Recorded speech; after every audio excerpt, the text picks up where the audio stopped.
Bon, donc j'ai été responsable du GEPAN de juillet 2011 jusqu'à il y a un mois, et donc avant de partir, je voulais peut-être faire un petit bilan de ce que j'ai pu faire et surtout ma démarche, je dirais, au long de ces 4 années.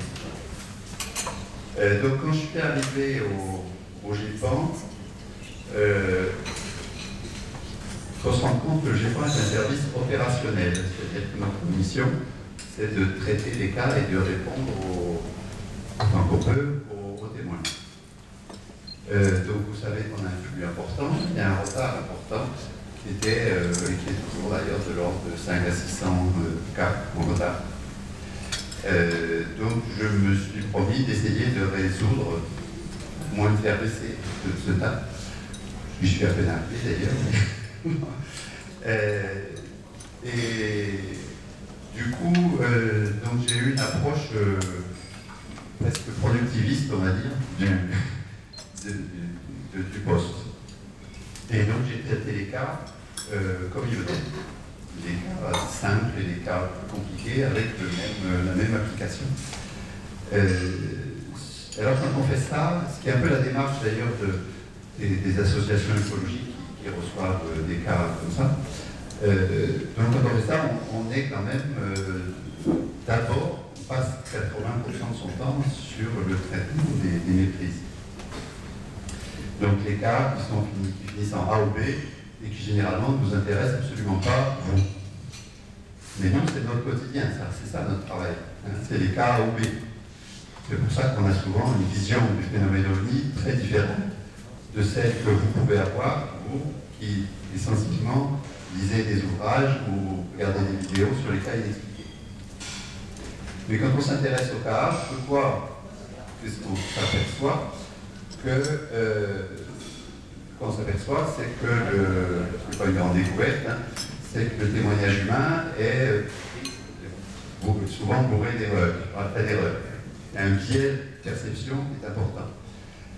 Donc la difficulté, c'est de qualifier ce biais et essayer de savoir, pour un témoignage donné, qu'est-ce qui est à prendre au pied de la lettre. C'est à la limite essayer d'estimer qu'a vu vraiment le témoin, sachant que le récit a de très fortes chances d'être largement perturbé. Et ça, c'est vrai pour tous les témoins, qu'ils soient pilotes, qu'ils soient agriculteurs, qu'ils soient Xavier Fasso, ou qu'ils soient pilotaires. Hein, c'est pareil, il n'y a pas de meilleurs témoins que d'autres. Alors, il y a des témoins qui ont des cultures différentes, c'est-à-dire que si un pilote parle d'un avion, sa parole vaut très cher. Par contre, quand un pilote vous parle d'un point lumineux qu'il n'a pas réussi à identifier, il est aussi démuni qu'un agriculteur pour vous parler du même point. Donc, ça, c'est des choses qu'on découvre en traitant des cas. Et alors, je suis tombé sur certains cas qui m'ont beaucoup troublé. Je suis toujours dans les cas expliqués. Qui est le cas de Tantelin. Tantelin, c'est un cas dont vous avez peut-être entendu parler par un contexte en particulier qui est allé l'enquêter lui-même, puisque le GEPAN n'avait pas fait. Donc ce cas Tantelin, pour ceux qui ne connaissent pas, je vous le rappelle, c'est un cas où le témoin prend une vidéo d'un ensemble de points lumineux orange qui traversent le ciel. Donc ces points lumineux orange traversent le ciel dans le sens du vent, c'est un samedi soir.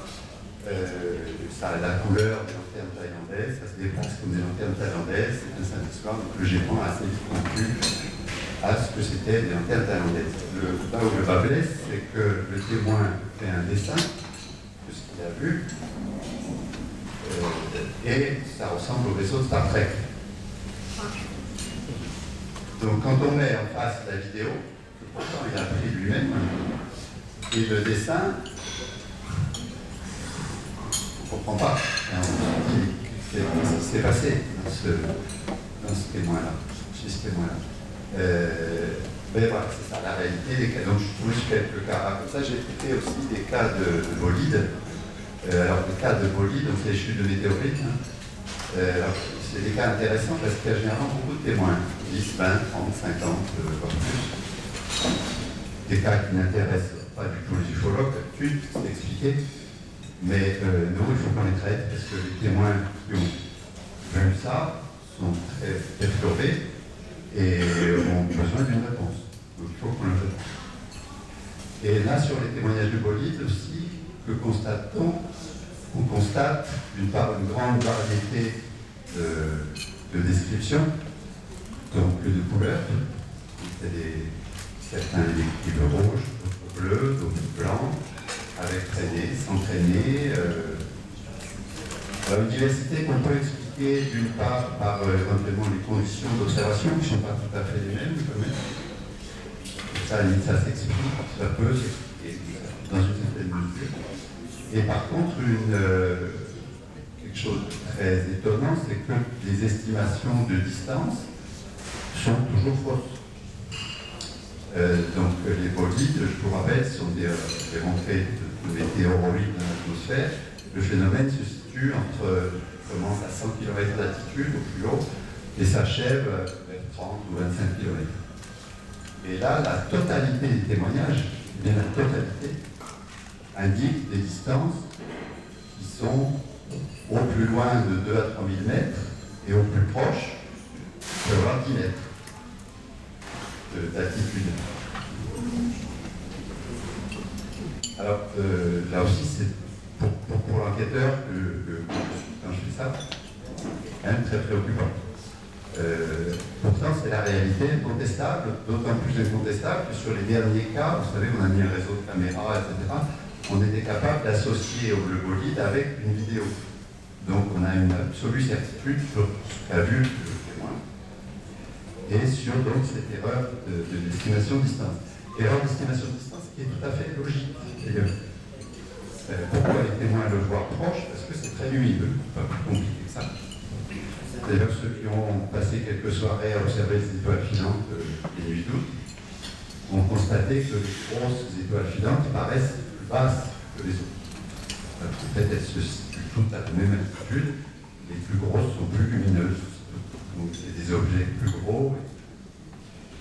Donc, sur des cas comme ça, on a vraiment des preuves absolues de fragilité du témoignage humain.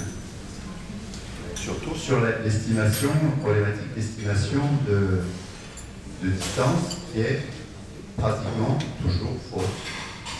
Pour tous les témoignages d'OVNI, on peut pratiquement dire que toutes les estimations de distance en fait, ne peuvent pas être justes.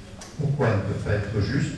Parce que toute estimation de distance que vous faites, là si je fais l'estimation de l'atome Montparnasse, ici, j'estime la distance parce que l'atome Montparnasse, je l'ai vu de près, qu'elle est découpée en tranches qui font 3 mètres à peu près comme dans tous les immeubles du monde. Donc quand vous voyez un immeuble, quand vous voyez un bâtiment non d'état, vous savez immédiatement la distance à laquelle il est parce que vous avez des repères. Mais quand vous voyez quelque chose que vous n'avez jamais vu, a fortiori juste un point lumineux, vous n'avez aucun repère, donc vous n'avez aucune raison de faire une estimation juste. Et le cerveau, lui, vous fait une estimation de distance juste basée sur la bête puissance lumineuse, simplement. Donc c'est lumineux, c'est vrai, c'est ça. Ça a une logique, mais c'est pour ça. Donc idem pour les cas Vénus, l'observation de Vénus aussi. Donc je me rappelle d'un cas de Vénus vraiment d'une banalité extrême. Et je regarde le témoin, je vois une institutrice à la retraite, et je me permets d'appeler le témoin et de lui dire madame, ce que vous avez vu, c'est Vénus, mais comment se fait-il que, voyant un point lumineux dans le ciel du soir, quasi immobile, descendant doucement en 1 heure, vous n'ayez pas pensé d'abord à un astre avant de faire un reportage au GEPAN en suspectant une origine extraterrestre. Alors, la dame était un petit peu gênée quand même. Elle m'a dit, mais oui, avec mes amis, on parle souvent de ces choses, etc. Alors, ça m'a quand même un peu gêné tout ça. Ça m'a un peu gêné. Ça m'a un peu gêné parce que d'abord, ça nous fait du travail inutile. Et d'autre part, ça veut dire que beaucoup de témoignages sont fortement perturbé par les témoins. Alors, j'ai étudié profondément le cas du 5 novembre 90.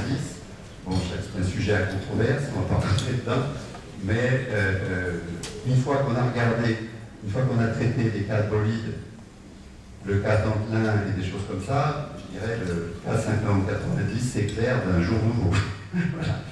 Donc, reste dans ce cas-là, on a toujours quelques témoignages, quelques dizaines de témoignages qui vont être vraiment très dans le cadre, qui eux-mêmes sont un problème en eux-mêmes. Hein. Mais sur la majorité des témoignages du 590, ce n'est jamais que l'illustration de ces illusions de perception. Donc, devant ce constat, je me suis dit, qu'est-ce qu'on peut faire? Donc, j'ai vu deux pistes d'amélioration. La première, je me suis dit, déjà, il faudrait que les témoins puissent faire eux-mêmes leur diagnostic. Pour diagnostiquer qu'on a vu Vénus ou qu'on a vu un bolide, il n'y a pas besoin du GEPAN. Donc, j'ai mis sur le site du GEPAN une page qui s'appelle Qu'ai-je vu, de façon à ce que les témoins puissent avoir eux-mêmes la liste. Finalement, c'est notre checklist. En plus, par souci de transparence, c'est finalement, je montre aux témoins la liste des phénomènes à laquelle on va comparer leur observation pour décider si oui ou non c'est expliqué ou pas. Donc ça, c'est une première piste. Puis une deuxième piste plus ambitieuse qui était d'essayer d'améliorer sur le plan des méthodes et outils. Donc là, c'est l'atelier Caipan. Hein. Donc Caipan collecte et analyse des informations concernant les phénomènes aérospatiaux non identifiés. Donc, je voulais faire réfléchir tous ceux qui ont de l'expérience ou un savoir sur le sujet, sur justement comment améliorer les témoignages, comment apprendre à bien le lire et comment en tirer le meilleur.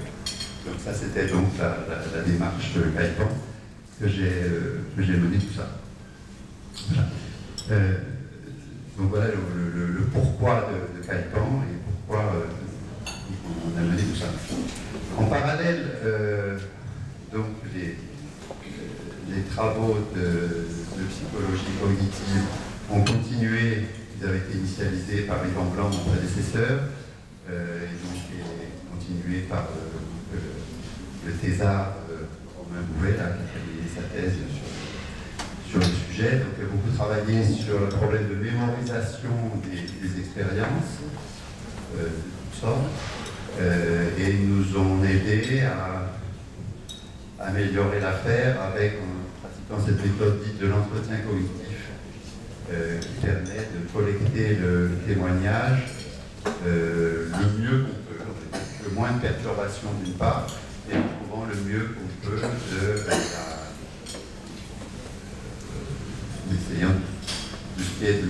en extrayant le mieux qu'on peut la mémoire du témoin.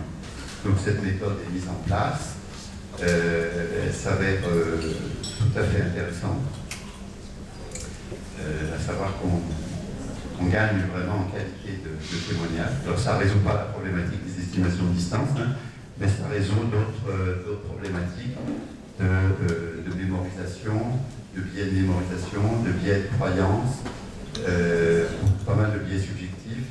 Surtout, ça fait remonter dans la mémoire des détails qui souvent ne sortent pas au premier jet.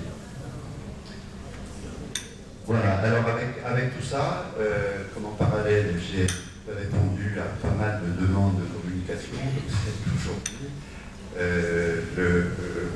Le nombre de témoignages arrivant au GEPAN n'a cessé de croître lentement. Donc, le delta entre... J'ai largement augmenté la productivité de sortie du GEPAN, mais à peine plus vite que l'augmentation du nombre de témoignages en France. Donc, je laisse à mon successeur, avec une douleur sincère, un tas aussi important que m'a laissé le prédécesseur. Donc je le regrette, mais j'ai vraiment fait tout ce que je pouvais pour essayer de réduire ce retard. Voilà. Alors, voilà donc un peu le bilan de mon action. sinon, après, moi, mon expérience personnelle sur ces 4 ans-là, donc ça a été 4 années absolument passionnantes. J'ai rencontré des gens formidables, de disciplines, des gens passionnés, très compétents. C'est extrêmement enrichissant. J'ai touché des disciplines extrêmement variées, aéronautique, psychologie, sociologie, ornithologie même, physique, que sais-je, c'est absolument passionnant. Alors, bon, je réponds à une question que j'ai tous envie de me poser. Qu'est-ce que je pense de l'hypothèse extraterrestre dans tout ça? Donc, j'y réponds d'emblée. Alors, moi, personnellement, c'est une hypothèse que j'envisage. Pas d'objection là-dessus. Sûrement pas la première hypothèse. Ça, c'est clair, dans les cas expliqués. Et surtout, je me méfie des hypothèses bouche-trou, c'est-à-dire, je veux dire par là que si je perds mon porte-monnaie, je ne me demande pas que c'est un extraterrestre qui me l'a volé. Voilà. Et donc je ne vois pas pourquoi quand quelqu'un voit un point inconnu dans le ciel, il pense d'abord à l'extraterrestre. Donc il faut se méfier de ce raccourci que font beaucoup trop de témoins. Je dirais que pour arriver à émettre cette hypothèse de façon un petit peu consolidée, il faut déjà en avoir exclu beaucoup d'autres. Et donc entre un cas inexpliqué et une hypothèse extraterrestre, pour moi il y a un monde. Il y a un monde qui est, si on doit le franchir, c'est après beaucoup d'informations complémentaires. Et je voulais finir aussi par un petit espoir déçu que j'ai eu en arrivant au Japon. Donc en arrivant au Japon, j'avais quand même le secret espoir de tomber sur quelques documents confidentiels à propos de certains cas particulièrement intéressants. Alors je suis quand même tombé sur quelques documents tamponnés secrets. Il y en a. Alors ce que je peux vous dire, c'est qu'ils sont en ligne sur le site du Japon maintenant. On a effacé le tampon secret. Ça fait pas très sérieux de mettre sur Internet un document tamponné secret. Voilà. Donc ce sont des cas en fait au contenu totalement banal, que vous n'avez probablement pas remarqué, font partie des cas des années 50, qui étaient à l'époque systématiquement tamponnés secrets avec une période, je ne sais pas si c'était 56, 58, quelque chose comme ça, où il y avait des consignes, parce qu'ils ne savaient pas si c'était pas des avions russes, je ne sais rien, ils ne savaient pas ce que c'était, donc c'était systématiquement. Alors je ne sais pas si ça date de cette époque. Cette rumeur secrète circule là-dessus. Voilà. En tout cas, moi, en ce qui me concerne, j'ai essayé de publier, de mettre en ligne énormément de documents. Je ne sais pas si vous en avez profité. Tous les documents d'archives que j'ai pu, qui sont en ligne sur ce que j'ai pas, il les a lus. Enfin, tous les vieux cas 54 qui étaient quand même assez préoccupants, tous les vagues des années 50. Là aussi, maintenant, tout est en ligne, ou si ça n'allait pas, ça va l'être dans les prochains mois. Enfin, les dossiers sont terminés de notre côté, en tout cas. Donc, j'ai eu un souci quand même fort de transparence dans la mesure du temps disponible pour mettre tout ça en ligne. C'est quand même du temps. Puis, il faut toujours faire un peu d'anonymisation sur les noms des gens et tout ça. On peut publier, oui, mais il faut caviarder les noms. Et on peut transmettre à certains chercheurs, sous certaines conditions de confidentialité, des documents originaux, des documents caviardés qu'on le fait avec les chercheurs scientifiques. Il y a quelques chercheurs scientifiques qui sont venus nous voir, alors c'est surtout dans le domaine sociologie, psychologie, histoire, et eux, nous avons aussi accès à tous ces documents. Souci de transparence que j'ai mis en pratique, que je pense de façon nette. Voilà, donc je fais la liste un peu de tout ce que je pensais important de vous dire avant de quitter ce domaine passionnant des autres. Très bien, on va déjà remercier Jacques Fasso. Et puis maintenant, on va appeler son successeur, Paul Agut, On fera les questions après. On se gardera les questions après générales, en serriant celles qui vont à l'un et celles qui vont à l'autre. Très bien. Et merci beaucoup. Avec un peu d'émotion que je suis parmi vous, parce que c'est la première fois. Ça ne fait que 2 mois que je suis chez ça depuis longtemps. Je suis toujours en apprentissage en fait. Donc je pense que ça prendra un peu de temps parce que c'est quand même une activité qui pour moi est nouvelle. Quand Xavier a démarré aussi, c'est également au niveau. Et c'est très riche. Il y a énormément de choses à apprendre, il y a énormément de personnes à rencontrer. Il y a une richesse dans la technique, il y a une richesse dans ce qu'on a à faire, il y a aussi une richesse dans les auteurs et le cercle général d'affaires ufologiques est vraiment très intéressant. Alors je vais parler peut-être de la façon dont je m'approprie la mission du GEPAN. C'est peut-être pour vous aussi l'occasion de rappeler d'où vient le GEPAN, quoi ça sert, comment ça marche. Dans le GEPAN, il y a 40 ans, il y a une mission qui a un peu 2 aspects. C'est de répondre aux témoignages, aux témoignages de la population qui, face à l'étrange, face à l'insolite, cherche des explications.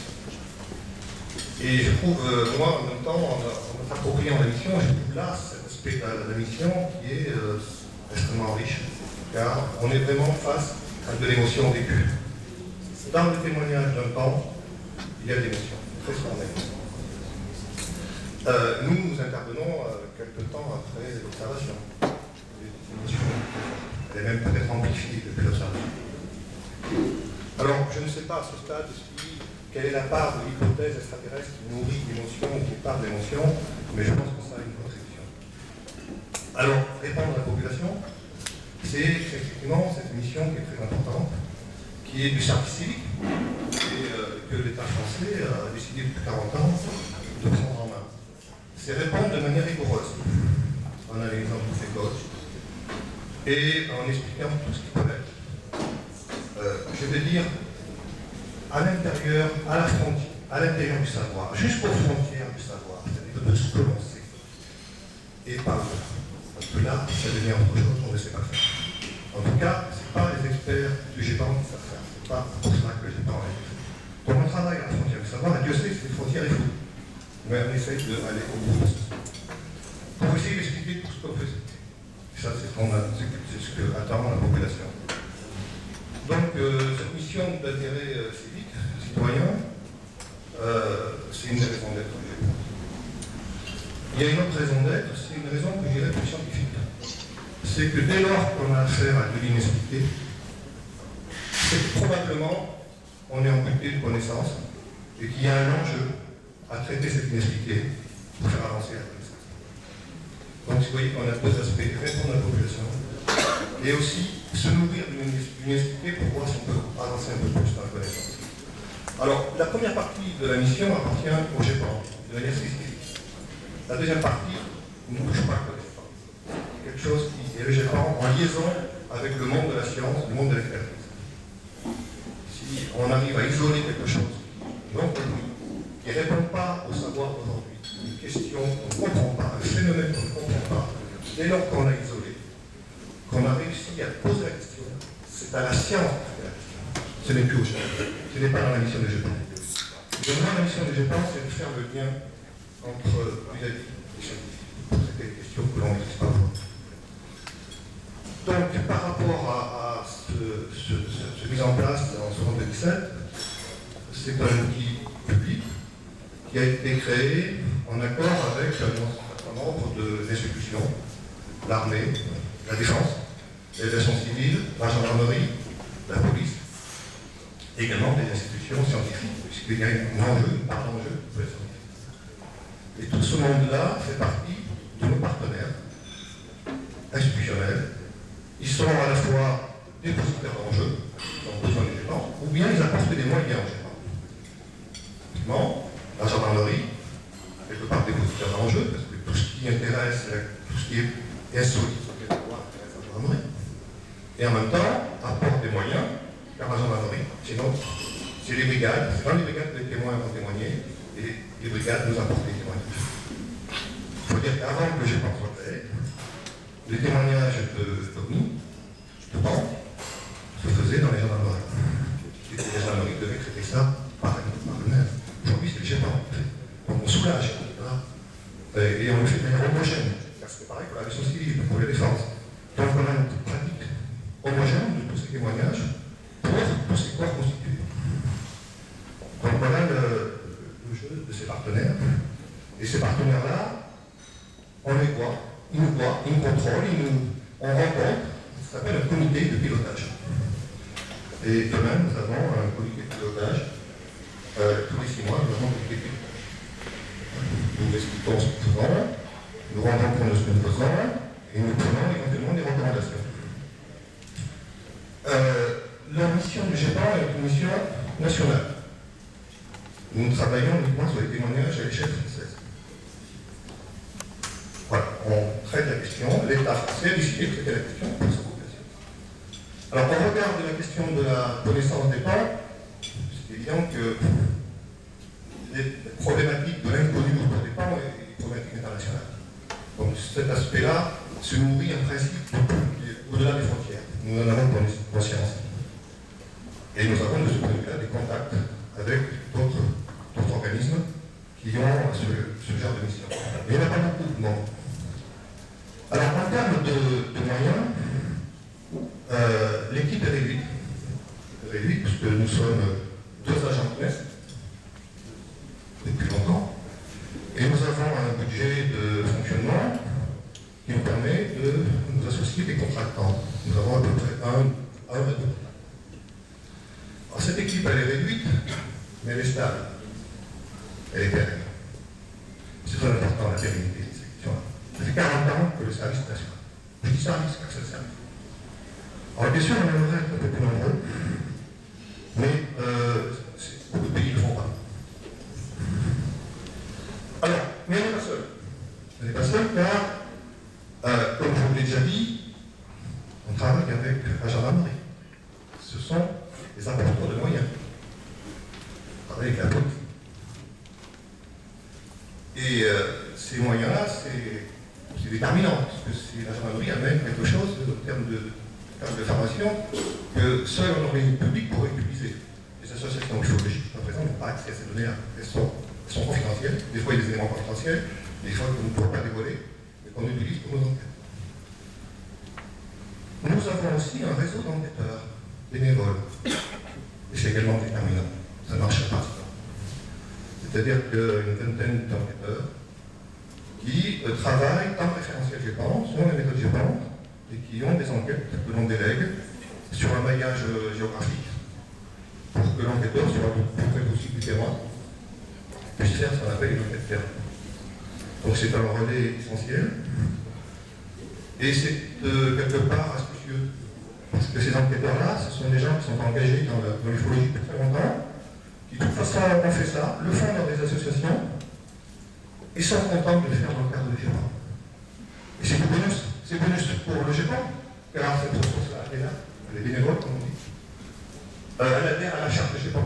Ces gens-là sont très bons, on a pris les meilleurs, on les a sélectionnés, et ensemble, on s'approprie, on fait évoluer le référentiel du travail que nous faisons. Donc c'est bonus pour le GEPAN, c'est bonus pour eux aussi.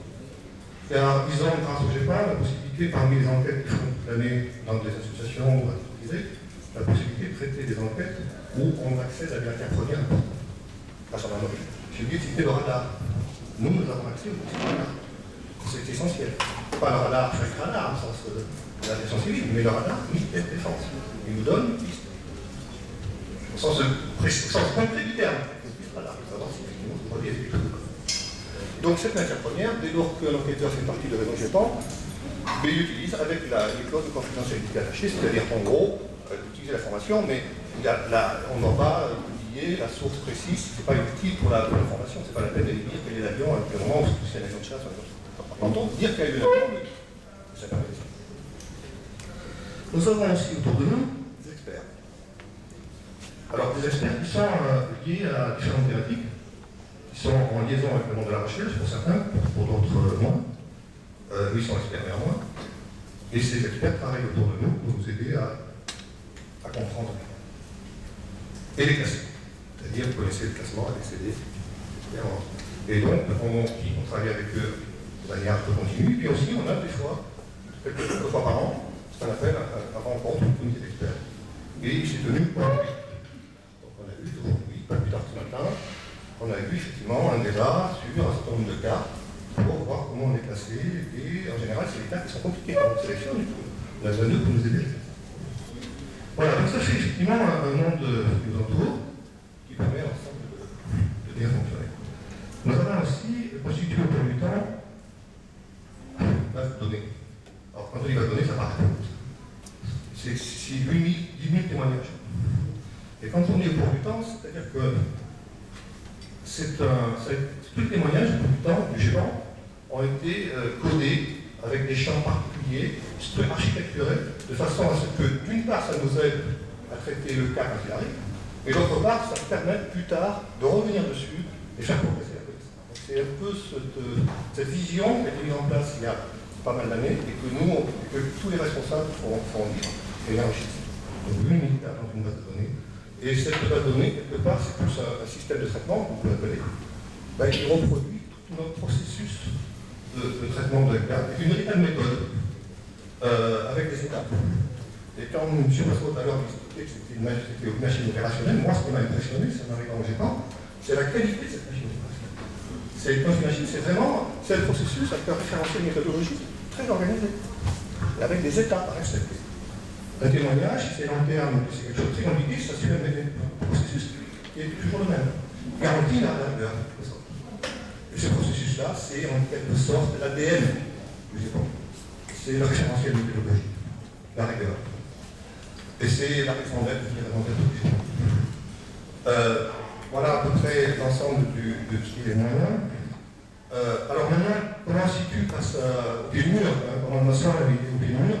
Ça a été un peu dit par Xavier, la charge est lourde. La charge est lourde parce que nous avons un grand nombre de cas. Alors j'ai oublié de dire tout à l'heure que dans la notion principale de réponse à la population, c'est réponse à la population un par un, témoin par témoin, et puis c'est le public. Nous avons ce site, je ne sais pas, vous connaissez peut-être, mais c'est un site comme ça, c'est comme ça. Et c'est une innovation du GEPAN en 2005, le GEPAN il là, non seulement on répond à la population, cas par cas, mais tous les témoignages, toutes les enquêtes sont publiques. Donc on a effectivement aussi ce site qui fait partie de ce système informatique. Nous avons donc le processus, il faut, c'est l'exigence, la rigueur qui impose cela. Et ça, nous avons effectivement une charge importante parce qu'il faut le flux rentrant. On a un flux rentrant. Le flux rentrant, quelque part, on le suit à peu près. Ça fait difficile quand même. On a un stock. Parce que les années qui ont été très productrices en témoignage, on a un stock. Donc on a cette problématique de gérer le flux avec des réflexions qui ne sont pas simples. Vous savez, tout à l'heure, on a parlé de comment on pouvait se délester de quelque sorte du banal. Effectivement, aujourd'hui, c'est très important quand on sent dès le départ du processus. Le processus, c'est l'appel du témoin, la personne qui appelle au GEPAN, c'est la première personne, notre assistant, qui répond. Et c'est déjà important, à ce stade-là, de voir si on peut donner l'explication. Alors, ce jour, c'est bon. Donner l'explication. Voilà. Et on essaie dès ce stade-là, de se délester des explications les plus courantes. Bon, jusqu'à présent, l'explication plus courante, on n'en avait pas trop. On a un problème d'élémentaire, pour lequel on a quand même identifié une typologie, des conditions associées, depuis quelque temps, nous permettent en accord avec le témoin, de l'amener à comprendre que c'est une montagne. Et là, c'est bien, il est d'accord, c'est bon, on a levé la carte. Donc on ne rentre pas dans la machine, c'est très important. Par contre, s'il y a un recours, s'il n'est pas content, c'est une façon qu'on traite le cas. Alors pour illustrer simplement la question de la méthodologie, Xavier tout à l'heure a expliqué que le piège but, vous connaissez peut-être, a joué un rôle important. Effectivement, qu'est-ce qu'on veut dire avec le piège but? On veut faire en sorte que le témoin, à un moment donné, s'approprie les grandes maîtrises. Donc ça, on l'a mis en place. Et effectivement, il remplit son questionnaire Et c'est là que ça déclenche un cas et qu'on va traiter. Par contre, les débats qu'on a eus, c'est s'il lit le PHP comme ça, il va s'imprégner une solution, et si après il écrit ce qu'il a vu lui, il risque de polluer ce qu'il a vu par le PHP. Donc le débat a été avec les enquêteurs, avec nos experts, de bien réfléchir à la chose. Un témoin, il faut d'abord qu'il écrive vraiment ce qu'il a vu avec ses mots. Et après, il va voir de toute façon à ne pas polluer ce qu'il a vu. Et la matière première importante, c'est ce qu'il a vu. Avec ses mots, lui. Après quoi que j'ai vu, il remplit le questionnaire. Mais au moment où on a un texte sur ça, en termes de méthodologie, il se posait du texte libre, c'est-à-dire le mieux, c'est l'enregistre. Voilà. J'ai vu ça. Avant d'être rentré dans le truc, de façon à ne pas oublier ce qu'il a envie de nous dire. C'est pour illustrer la question méthodologique qui était censée. Alors, oui, j'étais au niveau de la charge. Les moyens informatiques progressent, nous avons un système nouvelle base de données qu'on est en train d'utiliser de plus en plus. Nous sommes en train de mettre en place un mode collaboratif avec nos enquêteurs pour qu'ils puissent à distance accéder à la base de données et traiter également non seulement des cas locaux, mais également des cas à distance pour améliorer l'efficacité de l'ensemble. Il faut imaginer ce que c'est aujourd'hui, la news distribuée. Voilà, donc ce genre d'outil est en phase finale de mise en place. Alors maintenant, dernier point, peut-être en termes de questionnement face à la mission finalement, bonne cohérence entre le dimensionnement du GEPAN et ce qu'il a à faire. On peut peut-être parler aussi de la question de l'amélioration de la connaissance. C'est-à-dire, en gros, que doit faire le GEPAN quand il a pris un cas, il l'a traité, c'est-à-dire qu'il a analysé toutes les possibilités, tout ça, et puis bon, il est arrivé à classer en D, en grand B, en théorie, quelque chose, ou bien il le classe en D. Alors la question qu'on nous pose, c'est qu'est-ce que vous faites des KD après? Et c'est pas facile d'aller plus loin après. La question qu'on se pose, c'est qu'est-ce qu'on fait? Est-ce que dans ces KD-là, il y a matière à matérialiser, caractériser une forme d'inconnu? Une forme d'inconnu qui serait question de la science. Donc ça, c'est un peu des choses que j'ai pas en d'autres, c'est partie de l'enjeu scientifique. C'est pas de répondre à ces questions-là, mais c'est au moins de participer à la formalisation de ces questions. C'est pas une chose qui est très simple. Les KD, les cas inexpliqués, se ressemblent. Certains se ressemblent, d'autres ne se ressemblent pas. Et ce qui est important, c'est d'essayer d'identifier ce qui se ressemble dans tout ça. Qui peut éventuellement indiquer un endroit où il y a un phénomène qu'on peut travailler. Quand je dis phénomène qu'on peut travailler, je ne parle pas de extraterrestre. Je parle de phénomènes éventuellement conventionnels. Des problèmes de propagation dans la radar, des problèmes de lueur qui peuvent être des plasmas, des choses comme ça. Voilà. Et ce que moi j'ai découvert, donc ça c'est partie du cannabis, qui n'est pas simple parce que le scientifique,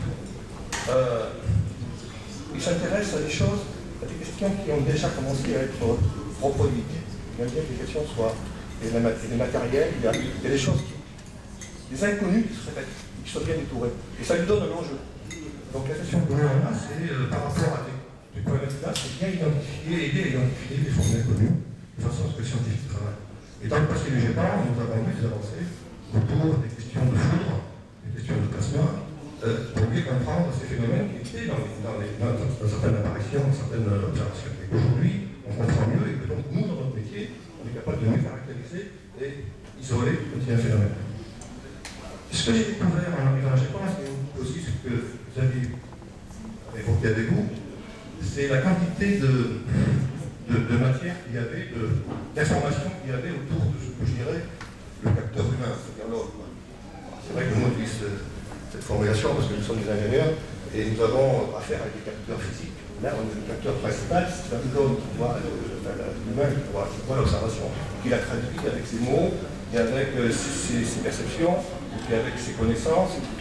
Et donc, dans le GEPAN, il y a énormément d'informations à traiter, à explorer, à exploiter autour de comment fonctionne le capteur humain dans des conditions qui sont des conditions d'émotion, comme on le dit. Et effectivement, il y a possibilité de comprendre les écarts de perception qu'il peut y avoir entre la réalité et ce qu'il a vu. Donc ça intéresse le monde de la psychologie de la perception et de la psychologie cognitive. Comment il interprète ce qu'il a vu, il y a ce qu'il a vu et puis ce qu'il agrège à ce qu'il a vu, parce que c'est moi et lui pour le décrire. Donc effectivement, là, il y a un terrain important. Et ce terrain-là nous amène des partenaires scientifiques extrêmement intéressés aux affaires sont extrêmement importants parce qu'on ne connaît pas, effectivement, autour de l'Italie de tout à l'heure, il y a une richesse importante dans ce domaine-là. Alors, pour le futur, moi, je veux dire que le futur, c'est déjà continuer ce qui marche, ça marche très bien. C'est une belle machine. Xavier a fait un travail considérable en ces années-là. Rationalisation, je pense que le système d'enquêteurs est un système bien taillé avec une vingtaine d'enquêteurs. Caïman, un système de méthodologie qui a toujours progressé, continue à progresser. Le chantier de cette base de données, qui marche vraiment très bien. Donc pour ma part, je vais prolonger tout cela. Le problème de la charge, c'est un problème. Le problème de la charge, faire face à un flux qui continue à monter. Alors je vous dis que le flux continue à monter parce que nous avons un système d'information qui marche bien, les GEPAN communiquent bien, il y a aussi beaucoup d'émissions de télévision et qui, quelque part, peut-être stimule un peu plus, non pas l'observation elle-même, mais le fait de témoigner. Donc nous avons effectivement une augmentation continue qui est très présente. Les thèmes que je ne fais que prolonger des choses qui sont en place. Le thème de l'amélioration des connaissances. Bon, aujourd'hui, par exemple, le comité d'experts, l'amélioration des connaissances des gens, aujourd'hui, on a beaucoup discuté sur les enjeux qu'il pourrait y avoir et où je pense qu'on pourrait travailler plus sur la mise en forme d'un certain nombre de questions qui pourraient être ça. Mais on ne traitera pas les questions, simplement les questions. Donc c'est un thème qui a été parlé. Le Caïban est un très beau workshop qui devrait se tenir en 2017. À peu près dans le même format. Ce que l'on souhaite faire, c'est aller un peu plus loin dans les contacts internationaux, amener d'autres partenaires sur ces questions-là. L'intérêt international, c'est de confronter des méthodes avec d'autres entités qui ont à peu près les mêmes missions, sur le plan de la méthode de collecte, et puis sur le plan du progrès de la connaissance également, partager ce qu'on fait. Comme ça, effectivement, en 2017 pour 2017. Donc je suis nouvel arrivant. Je dois vous dire que je suis fier d'être sur cette mission. Elle est très très riche. Notre temps est très riche. Parce que je rencontre des personnalités attachantes. Je rencontre des personnalités engagées. Toutes ces personnes dont je vous parle, les enquêteurs, les experts, ce sont chaque fois des personnes qui sont engagées dans ce qu'on appelle, c'est le terme que j'ai découvert aussi, depuis 20, 30, 40 ans. Le font tous. Tout le temps. Des fois, ils le font en association avec leur travail. C'est pas toujours simple. Des fois, on doit mettre une connotation négative. Néanmoins, ils le font. Ils sont des personnalités charmantes, cultivées. Ça, en général, que les gens qui s'intéressent à ces choses-là, les gens s'intéressent à la culture en général. Nous, en tout cas, les enquêteurs que nous avons autour de nous et les experts, c'est ce que j'ai vécu. Donc ça fait partie du plaisir. Ce qui fait partie du plaisir, c'est aussi les enquêtes. J'ai participé à quelques enquêtes. Et je me suis rendu compte par moi-même que c'était l'émotion. L'émotion d'un témoin. Alors, j'ai eu par chance une certaine variété de témoins. Chaque fois, c'est de l'émotion. Il y a le témoin qui a vu quelque chose et qui a déjà son idée. Et son idée sur l'explication. Je trouve que des fois on le voit 3 semaines, 1 mois après.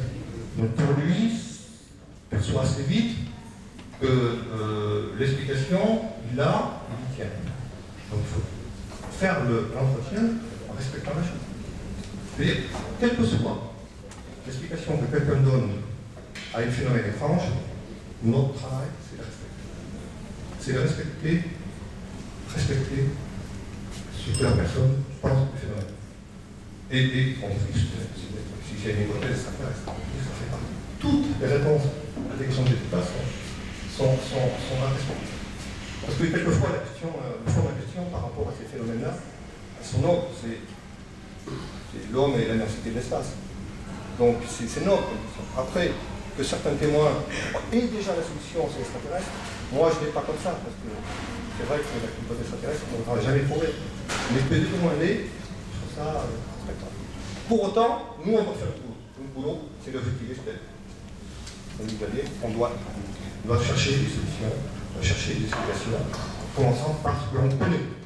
Et en général, on s'arrête à ce que l'on connaît. Parce que dès lors qu'on franchit les frontières du savoir, on ne sait plus. Néanmoins, l'hypothèse extraterrestre fait partie. Donc l'émotion, face à un témoin, qui vit déjà, quand on vient chez lui, il a l'explication. Donc ça peut être tendu, une tension, parce que lui, il voudrait tout de suite, on lui dit c'est ça, c'est parce qu'on fait tout de suite. Parce que nous, on écoute, on lui pose des questions. Vous avez d'autres cas où le témoin est vraiment tout à fait neutre, il a même dans le jardin, il ne sait pas ce que c'est.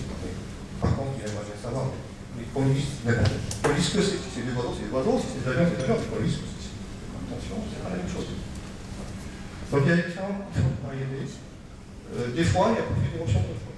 Et je suis étonné que 3 mois après, enfin, je suis pas étonné, c'est normal quelque part, mais je ne m'attendais pas à ce que 3 mois après, il y ait 4 mois, voire 2 ans après, il y ait une telle émotion. C'est peut-être que l'enquêteur, lorsqu'il fait son enquête, il a même des témoins à retenir ça.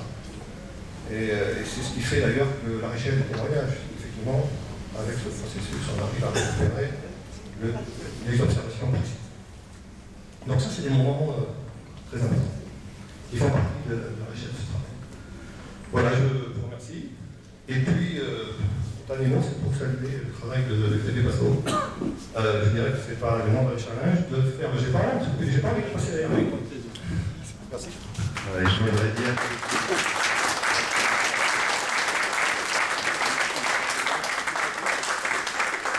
Je voudrais dire que j'ai toute confiance. On a eu la chance d'avoir quand même passé 6 mois ensemble. Ah oui. 6 mois ensemble. On a travaillé beaucoup, très étroitement. Et donc, je pars, je dirais, sachant que ce que j'ai pu entamer sera pas perdu au moins et continuer en plus et très probablement améliorer. Il y a toutes de bonnes raisons pour que ça soit comme ça. On va donc remercier Jean-Paul Lagut et Xavier Basso et on va en venir maintenant à la séquence des questions-réponses. Oui, vous avez parlé tout à l'heure d'une thèse. Oui. Est-ce qu'elle est accessible? Alors, je vais vous dire, cette thèse, j'en ai eu une version numérique il y a 2 mois seulement. Elle sera publique? Alors, aujourd'hui, elle est restreinte en diffusion scientifique. Voilà. Donc, ce que je peux faire, à la limite, vous envoyez un mail au GEPAN, si vous la voulez. Vous envoyez un mail au GEPAN en demandant une communication et on la transmettra à l'auteur. Voilà. La réponse ne sera pas forcément positive. Je vous mets à l'aise. Oui, même l'exemplaire papier. J'ai eu d'abord un exemplaire provisoire pour relecture, ça n'a pas sorti, et l'exemplaire définitif, je l'ai reçu aussi il y a 2 mois. Et on a demandé la version numérique pour l'archiver au CNES. Elle a été communiquée au sein des experts et enquêteurs du GEPAN, mais elle n'a pas dépassé ce cercle-là à la demande de l'auteur. Voilà. Une deuxième question importante. Est-ce qu'il y a de l'émotion? Est-ce qu'il y a de l'émotion sur un cas explicable? C'est-à-dire, je veux dire par là, est-ce qu'il y a corrélation entre le fait que ce soit un cas qui relèverait d'un contact avec des choses très particulières, ou bien c'est vraiment de l'humain indépendamment de la cause? Moi, pour les cas pour lesquels j'ai pu travailler, l'émotion est indépendante du niveau d'étrangeté tel que nous on le perçoit. C'est-à-dire qu'on peut avoir des gens extrêmement émus chose qui va s'avérer être et un autre qui va nous faire un rapport qui pour lui va paraître à peine étrange et qui nous, on va nous laisser sec. Moi j'aurais une question, j'aurais voulu savoir si le GECAM avait des contacts avec l'armée, tant l'armée de l'air que la marine, puisqu'on sait aussi qu'il existe aussi des ONI. Aujourd'hui, vis-à-vis de l'armée, ils sont plutôt pourvoyeurs de services, on va dire, pour nous. C'est-à-dire que nos contacts avec l'armée, c'est avec les gendarmes d'une part, qui nous transmettent des témoignages, et avec l'armée de l'air, auquel on demande des traces radars pour investiguer nos cas. Mais l'armée ne nous a jamais soumis des cas à analyser.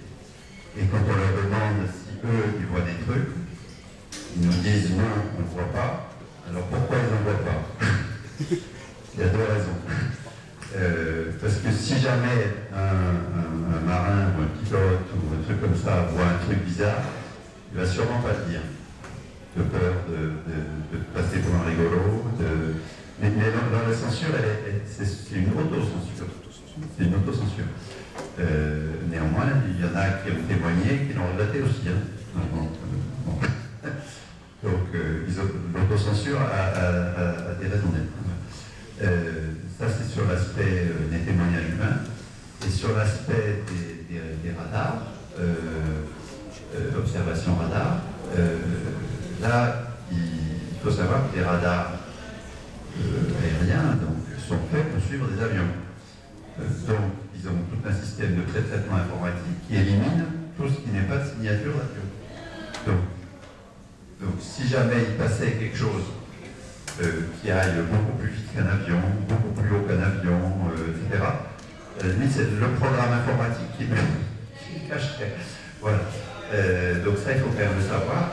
Et si ce n'était pas comme ça, ils passeraient des centaines d'heures à analyser des traces parasites. Alors, Jean-Paul vous a dit qu'il était spécialiste hyperfréquence, donc il vous expliquera mieux que moi les artefacts qu'il peut y avoir sur les radars, comme il y a des artefacts sur les photos.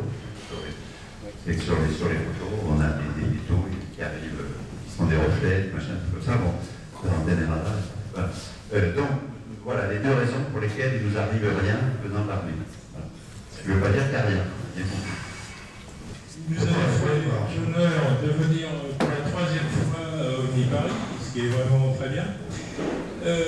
Et chaque fois, vous avez insisté, à mon avis avec raison, sur les nombreuses maîtrises auxquelles sont soumis les expérienceurs, des témoins de bonne foi, et que le rôle du GECAM est donc de remettre les choses sur leur rail en quelque sorte. Ça, je comprends parfaitement. Et simplement, je vais vous poser la question, comme vous avez tellement insisté sur ces aspects-là, est-ce que vous êtes quand même tombé au moins une fois sur un cas solide?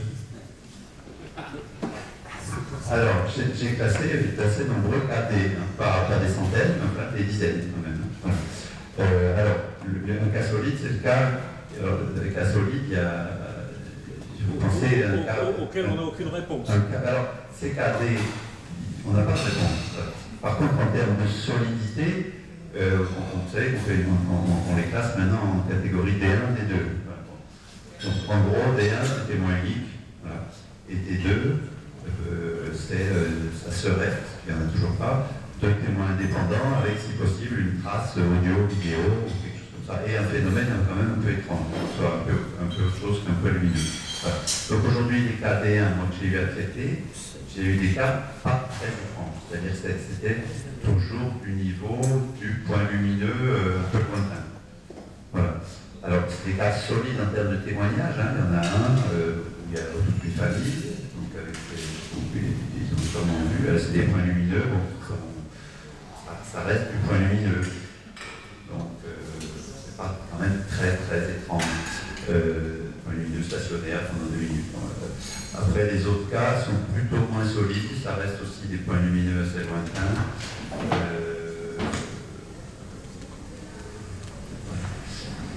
Aujourd'hui, on a discuté longuement Je peux compléter ma question? Excusez-moi, je vais préciser ma question.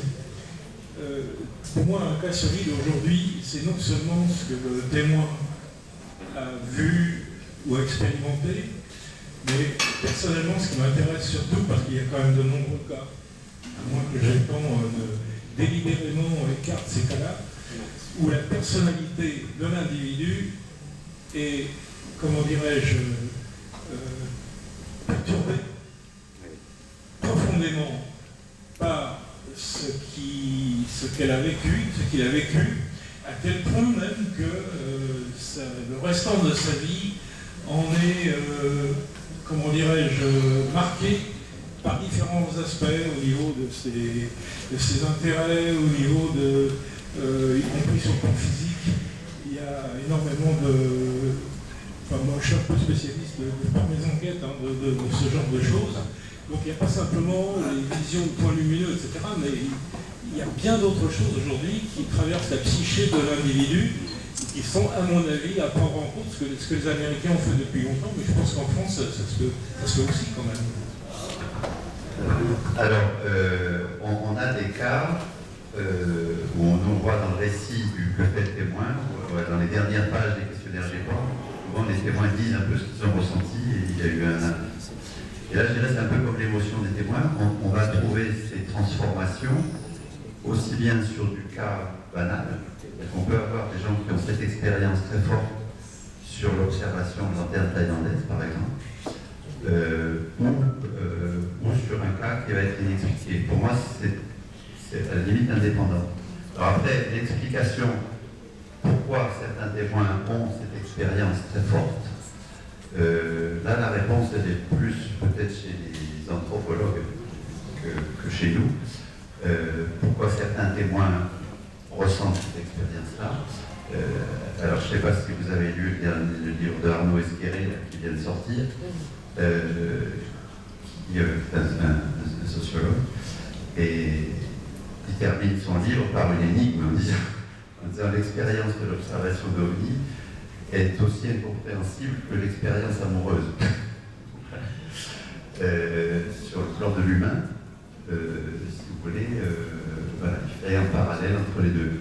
Ça n'engage que lui. C'est une hypothèse, c'est une façon de finir son livre, quoi, en disant que on est sur l'énigme de l'humain. On est sur l'énigme de l'humain. Pourquoi certains gens ressentent ça? Ce que je constate, pour moi, c'est presque indépendant de l'étrangeté vue du côté GEPAN. Voilà. Et on peut avoir ce type d'expérience sur un cas banal. C'est pas forcément sur les cas les plus étranges, ou enfin les plus étranges après enquête, c'est pas forcément sur des cas D que vous allez avoir ce type d'expérience. Mais c'est vrai que quand je suis arrivé au GEPAN, j'ai été extrêmement perturbé par la lecture de ce type de témoignages, qui ont quelque chose de... ça m'a fait penser, moi, à des conversions religieuses, pour vous dire, pour parler clairement. La première fois que je l'ai lu, je leur ai dit, mais, je me suis dit, mais ça, c'est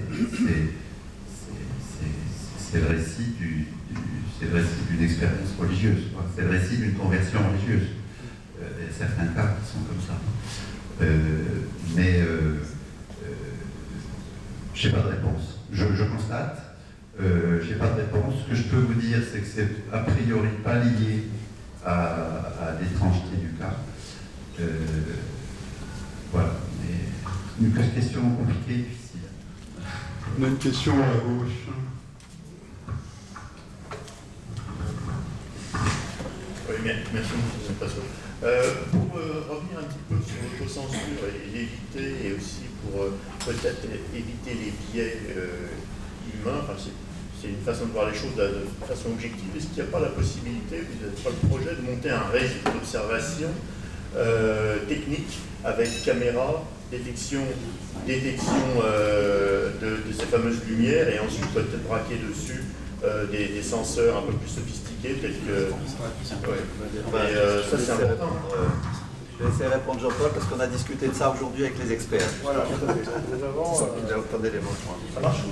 ne mettent plus pour la tête. Nous avons effectivement ce genre d'unité, effectivement, à explorer. Le concept, la vision, hein, parce qu'on en est que là. La vision, c'est effectivement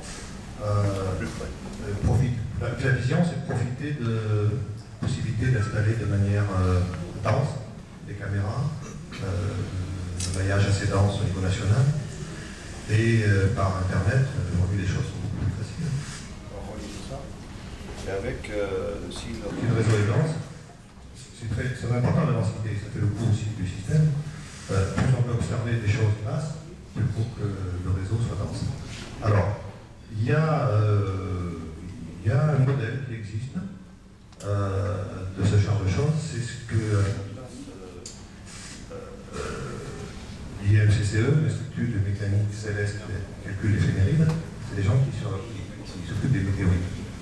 Et donc ils sont en train de mettre en place un réseau qui s'appelle Fripon, profitant de cette connectivité facile aujourd'hui. Et ce réseau, ça y est, se met en place, permet la vision de ce réseau, c'est d'être capable de voir toutes les météorites en France de manière systématique. Alors, ouais, ceci dit, il est taillé sur une problématique qui est les météorites, les objets qui volent haut. Donc, en termes de maillage, c'est plus compliqué si on doit cerner des objets qui volent bas. Parce que nous, notre problématique, ce n'est pas des objets qui volent à 30 km, qui soient assez proches. Donc, voilà, c'est un modèle qu'on peut voir si on peut le densifier. Encore, il faut s'assurer aussi qu'on pourra fonctionner correctement avec des objets qui ne sont pas trop lumineux, parce que les météorites sont lumineuses. Et dans cette vision-là, dans cette réflexion-là, tout le monde est là. L'idée de rajouter du radar.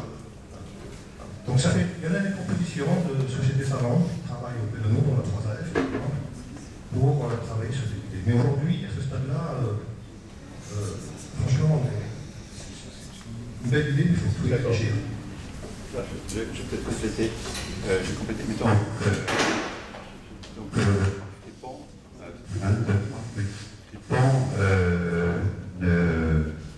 Aujourd'hui est fait pour détecter les bolides de rentrée météorite. C'est leur seul objectif. Donc ça veut dire que ça détecte bien des choses très lumineuses. Et comme c'est des objets qui sont hauts, il suffit d'un réseau à tous les 5 km pour ça. Mais en termes de précision, il faut voir que c'est quand même très très mauvais. On a 1 million de pixels pour couvrir toute la voûte céleste. Donc pour vous donner une idée, la Lune, ça doit faire 50 pixels à peu près. Donc imaginons qu'il passe même aujourd'hui dans une caméra, un objet assez bas qui a le bon goût de passer devant la caméra Fripon, on ne verrait pas grand-chose dessus quand même. Pas d'attendre des merveilles. Voilà. Donc le système d'observation idéal, c'est un système avec une caméra grand champ qui détecte la présence de quelque chose, couplé avec un téléobjectif, on va dire, très très mobile, très rapide, qui est capable de pointer à toute vitesse le phénomène inconnu pour ramener plus de détails. Et ça commence à coûter très cher. Ça va coûter très cher, surtout que si on veut que ça marche, c'est pas tous les 5 km, il faut mettre tous les 10. Donc tous les 10 sur le territoire français, ça n'en fait pas 100, ça en fait 10 000. Donc même si vous avez la machine à 2-3 000 euros quand même, là faites l'addition, sans compter des installations, etc. C'est déjà des très gros projets. Il faut trouver où les mettre, les alimenter, Internet, enfin bon, etc. Plus le volume de données, parce qu'aujourd'hui les volumes, ils n'en tombent pas trop souvent. Si on a un réseau comme ça, on va voir passer des trucs.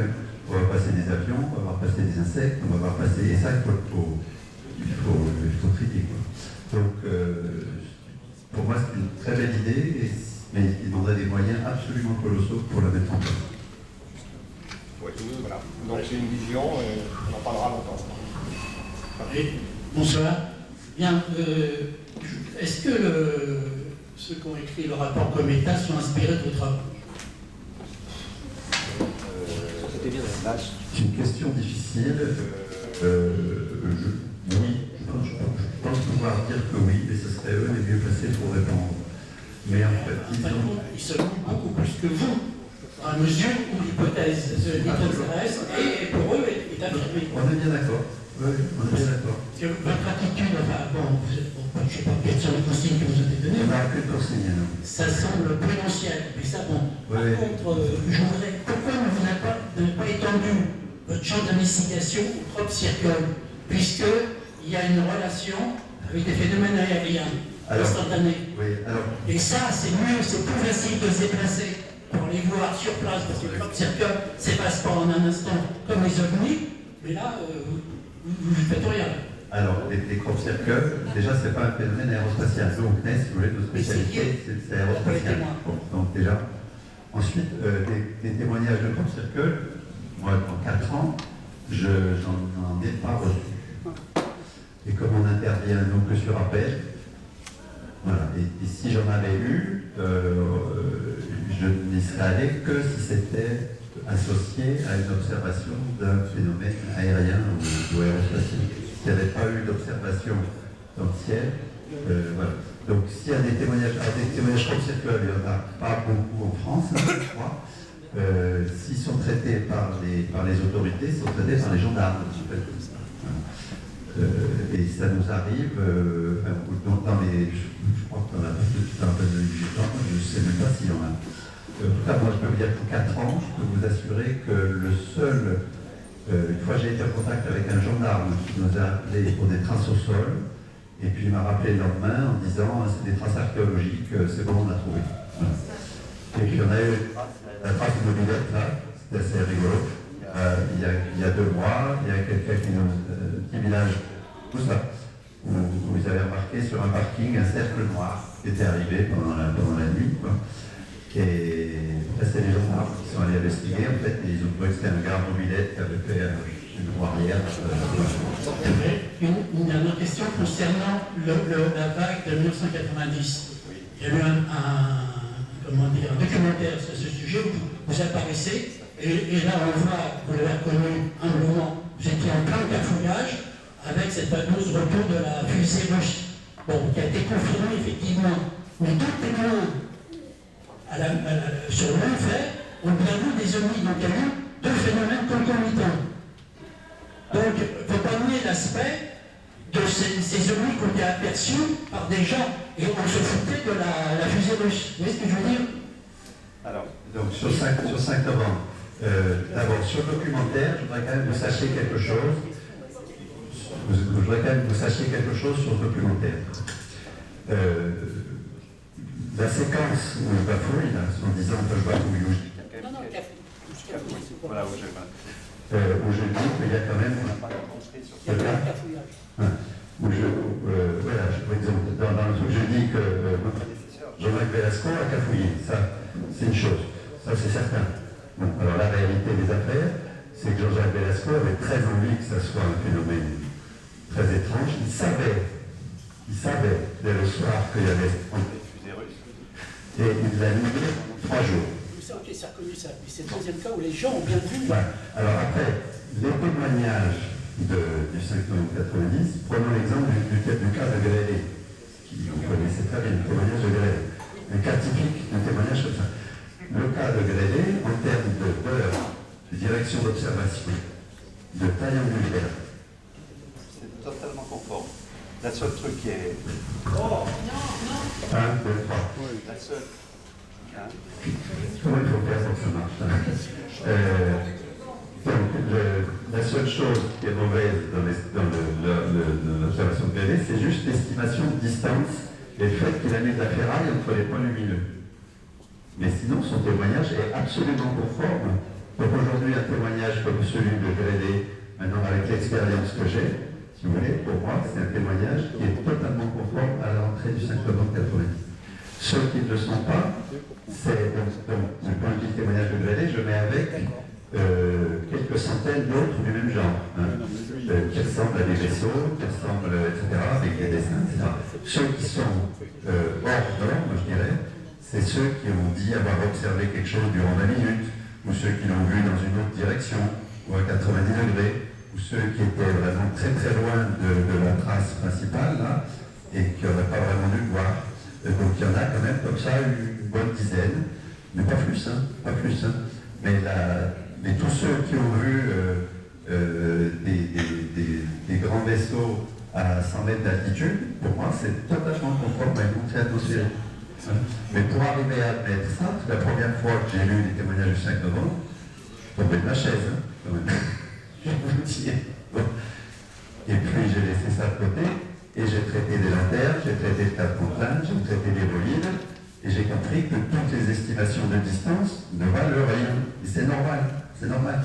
Vous n'avez rien pour estimer la distance d'un phénomène comme ça. Donc, comme c'est très brillant, tous les témoins ont vu très bas. Voilà. C'est pas plus compliqué que ça.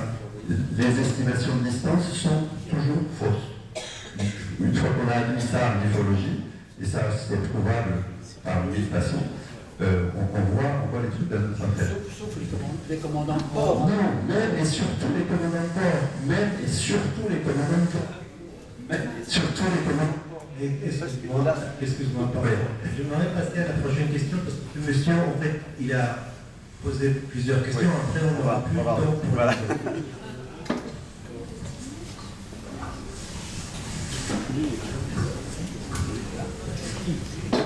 Bonjour.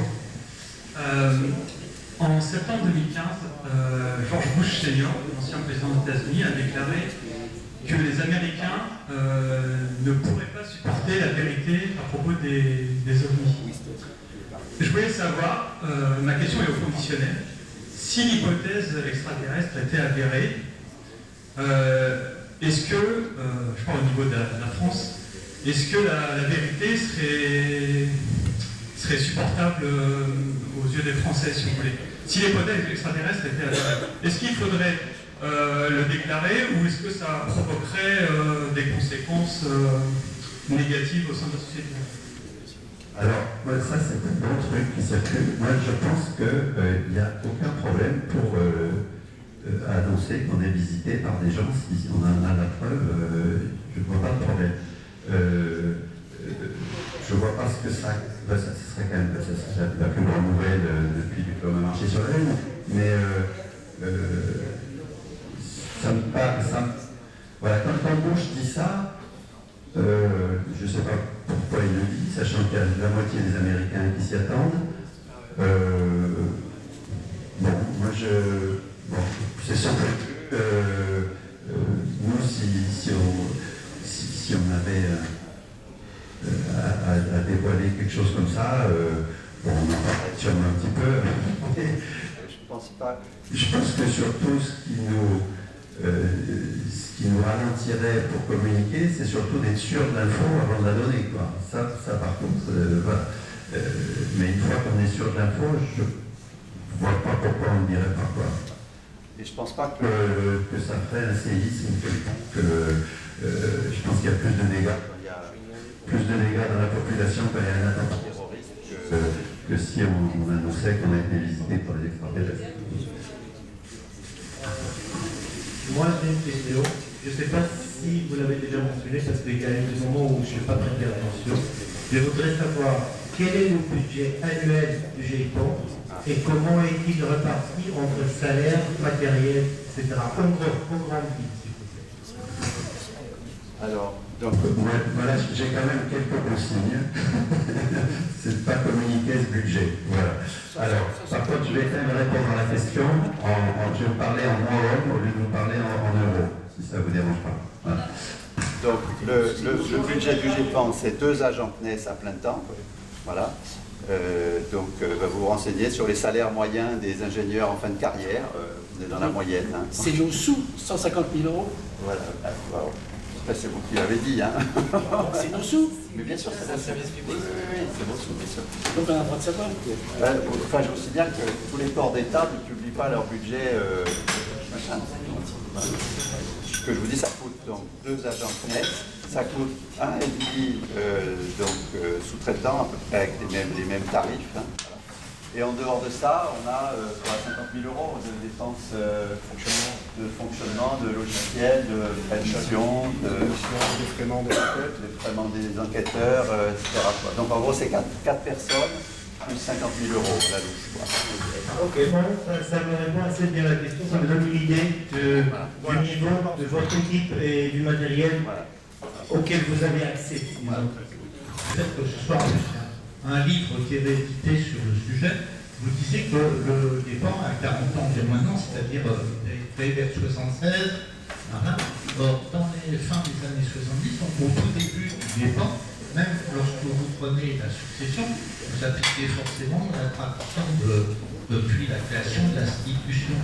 Or, l'institution, donc au tout début, est-ce qu'elle n'a pas gardé comme constant, même à chaque successeur à sa tête, de toujours faire des corrélations entre les nouvelles observations et la vague de 1954, qui même 30 ans, 50 ans après, reste la plus massive, en principe, si elle est authentique, la plus massive vague sur la France, égale à celle de la Belgique en 90. Donc, est-ce qu'il y a toujours la vague de 54 qui est traitée au départ comme un grand classique français et qui sert à des corrélations de tous les autres cas?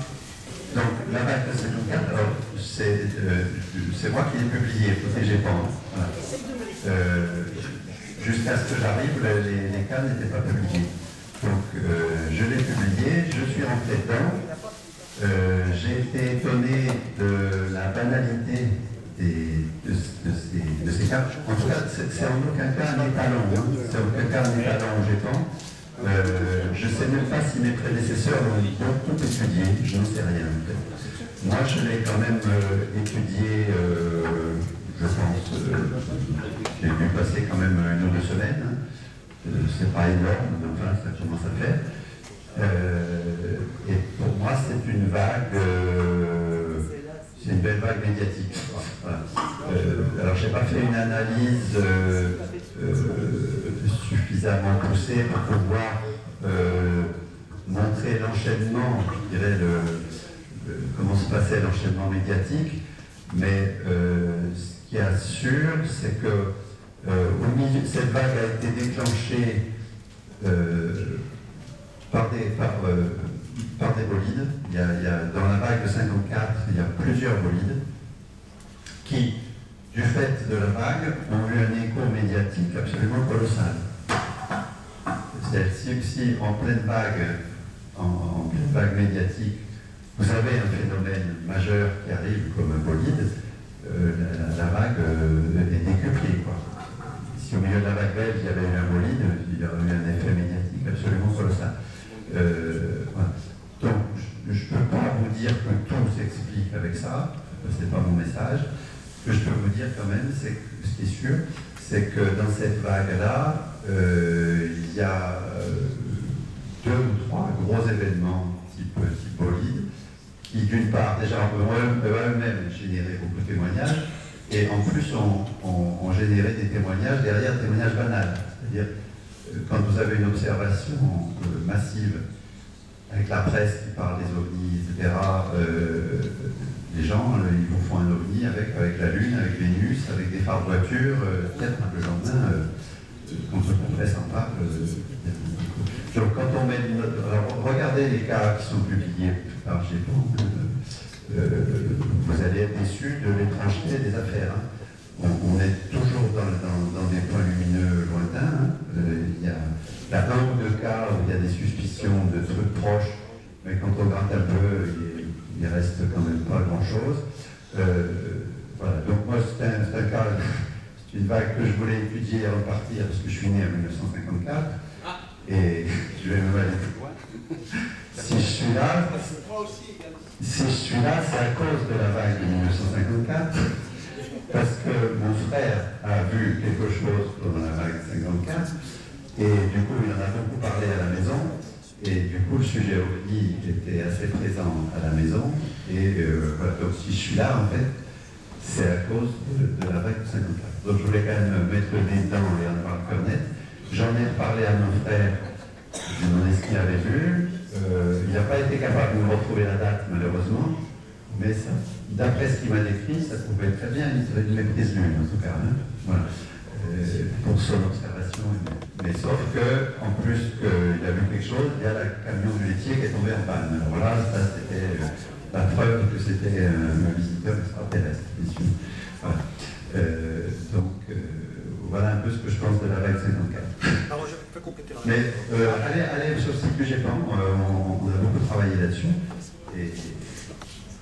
Alors, dans votre question, il y avait le mot corrélation. C'est intéressant parce que c'est effectivement une méthode pour aller plus loin dans les cas inexpliqués, c'est effectivement, si le cas inexpliqué tout seul ne parle pas, parce que vraiment, bon voilà, c'est pas quoi. C'est par comparaison avec d'autres cas inexpliqués, voir, alors là, ça me rend aujourd'hui, voir si on peut trouver des choses qui se reproduisent. Et à partir de là, caractériser un peu plus un phénomène inconnu. Effectivement, c'est quelque chose qui on fait partiellement. Aujourd'hui même, aujourd'hui même, dans notre comité d'experts, on a discuté de ces choses-là. Est-ce qu'on peut aller plus loin dans ces pratiques-là, dans ces méthodes-là, consistant à corréler, comparer des cas inexpliqués pour faire parler quelque chose qui se cache dans l'inexpliqué? Alors il y a différentes techniques. La technique consistant à partir de quelque chose, je dis une bêtise, un triangle, et voir si, je dis ça parce que c'est un exemple, c'est pas une bêtise, parce que c'est fréquent. C'est voir dans quelles conditions on retrouve des phénomènes avec un triangle comme ça, et voir si, à travers ça, on peut en savoir un peu plus. On peut parler la même chose pour des lueurs, des phénomènes de lueurs, des choses comme ça. Donc ça se fait, la question c'est de savoir comment on peut aller plus loin, comment on peut aller améliorer la méthode dans le domaine.